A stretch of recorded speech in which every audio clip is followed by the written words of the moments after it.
I have something I want to say to all the white people who say I'm not responsible, I never owned a slave, and black people need to stop killing each other. Hear me out.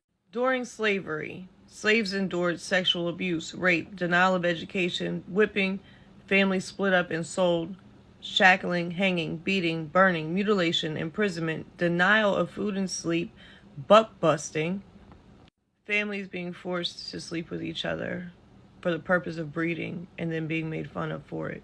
Torture, and also, if this was not happening to you directly, you had to watch your loved ones endure all of this.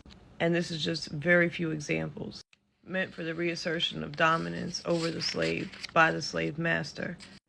And after the slaves were freed, they had babies being used as alligator baits, their skin being sold as fashion, being eaten as a delicacy, being lynched and burned alive.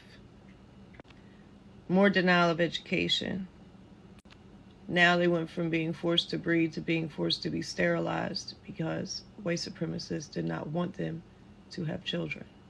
Sharecropping being just another form of slavery. And not only that, but through all of this, there were many black communities that were thriving. Through all of this, they found a way to become successful on their own and independent, and that made white people angry. So they burned it down and destroyed the hope and success that they did have. I say all that to say we still benefit from all these atrocities that were created and committed by white supremacists. While they were denied education or too scared to go to school because they didn't want to be lynched or burned alive, we continued our education.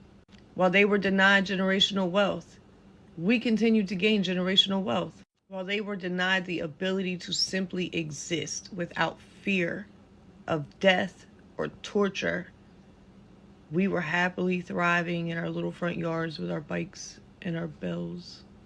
We benefit off of the atrocities that were committed. And if you, with a clear conscience, can honestly say that that's okay, then there is something severely wrong with you.